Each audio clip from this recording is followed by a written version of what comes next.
Donnie and Dolly. The team is supported by ableauctions.ca. Closing your business? We can help. And King of Floors, your vinyl, laminate, and engineered flooring superstore.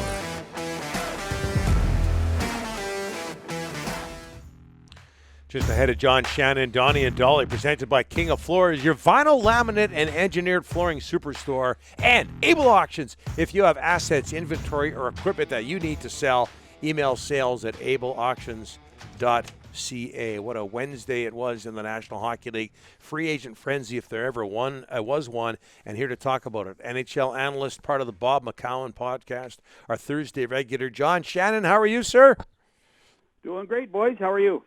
Good. Oh, yeah, good. A lot of fun yesterday. Huge increase in free agent signings this year versus last year, John. Might be obvious, but how come? Well, it's almost like they opened the buffet, isn't it? Mm-hmm. You know, and you hadn't been to the buffet in 18 months, and everybody's in line waiting. I don't. I'll be honest. I think there are a lot of people scratching their heads, wanting to know what happened and why it happened, and maybe the money wasn't as big an issue for a lot of people as the years that were signed for players. Everybody seemed to get that extra year or two yesterday, which again compounded the money. You know, players got 7 years rather than 5. That to me was the biggest surprise of everything, was how long the contracts were, and the reason for it obviously was to lower the average annual salary, and at the same time, Donnie, I think one of the things was that there are 32 teams thinking that they have to win right now. There are 30 teams thinking they have to win right now. Buffalo and Arizona think they have to win in 4 years, which is why they've done what they've done. But the other 30 teams, I think, are going for broke. Ekman, Larson, Garland, Dickinson, Schenn, Pullman, the list goes on. Sutter stays. Nick Petan joins the Canucks. Have they improved themselves, John? Oh, I think so. I think so in many ways. I mean, obviously Jim got the guy he wanted for 2 years in Ekman Larson, and even in listening to Oliver talk about it, the attitude adjustment that he's going to need to play in Canada and play in a hockey town that is so passionate as Vancouver is going to be important. But I do think they're better. I mean, I even think having Brandon Sutter come back at the right number, at the right number is really important. And quite frankly, I still wonder with everything that's going on, is Jim truly finished? Is there another tweak or two to come in order to make this team better? Obviously, he's got his 2 big signings, which are an issue for him, but those will get done eventually. But I think the Canucks are better, and you guys talked about it earlier, how this Pacific Division is really in many ways so up for grabs. And I think the Canucks have now put themselves in a position to vie for a playoff spot. John, yesterday the owner of the Canadiens comes out, talks about the controversial draft pick. Carolina getting a lot of backlash for Tony DeAngelo. You got the Jake Virtanen situation. What are your thoughts on all these players that have gotten in trouble in the past and teams and how they're reacting to it now, John? Well, I mean, I think Jeff Molson admitted yesterday they made a mistake. And in my mind, he gave the wrong reason for why they took him, because they thought somebody else was going to take him. That's not the right reason in this situation. It is not a right to play in the National Hockey League. You have to earn it, and quite frankly, Logan Mailloux needs to find a way to prove that he can earn it again. The fact that he had requested not to be drafted, I think, just reeks of insincerity and insensitivity by the hockey club. That to me is disturbing. The DeAngelo one's an interesting one in that what Tony wore on his sleeve in many ways were his politics. And you know what? I am not a right winger at all.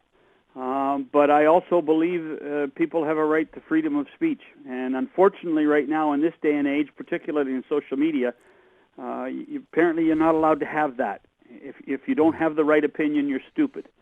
I have lots of friends that work at the Rangers, used to work at the Rangers, and they got rid of Tony DeAngelo because of what happened in the dressing room. They didn't get rid of Tony DeAngelo because of his politics. John, the Canucks have about $20 million to play with. Pettersson, Hughes still not done. Dickinson, Ulevi got to get done. Pettersson and Hughes, the Canucks went to training camp with Besser. They went to training camp with Horvat. I mean, we got the whole month of August and a little bit of September, John, but they got to get going, do you not think? I mean, the offer sheet is the possibilities out there, is it not? Well, yeah, I guess, Rick. I mean, how every other team looks and says how successful have offer sheets been. If I give Pettersson an offer sheet, all I do is I make Jim Benning's summer shorter, or easier rather. When you look at what the Canadians did for Sebastian Aho, all it did was solve Don Waddell's problem with his owner. So I don't know how successful offer sheets can be these days. I mean, agents obviously want them and need them, but I'm not sure how successful offer sheets can be these days. And quite frankly, I think you're right. In fact, it's only about 8 weeks to camps because of this silly season. I do think they'll get done. I think they'll get done before Labor Day, and everybody can relax for September. Is Dougie Hamilton worth $9 million a year, John? Not in my opinion. I'm not a big analytics guy, Donnie, but This is the one side where I side with the guys in Carolina, and Tom Dundon and Don Waddell and their assistant GM and their analytics guy, Eric Tolsky. I think Dougie Hamilton was probably a perfect fit at 7.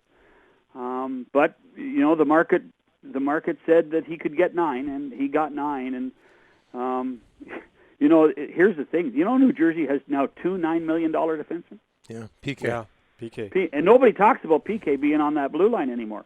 Yeah. But, I mean, that's a big number for a guy to get to New Jersey. And there are lots of people saying, well, that's the only way you're going to get people to come to New Jersey. But I think that team's Tom Fitzgerald's got them going in the right direction. And having to overpay for Dougie Hamilton, I'm not sure was the right idea.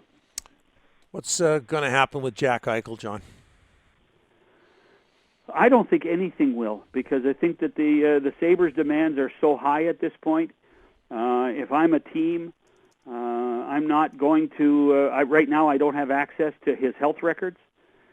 He is skating in Boston these days, but I still don't know how bad the disc is, how bad the neck is.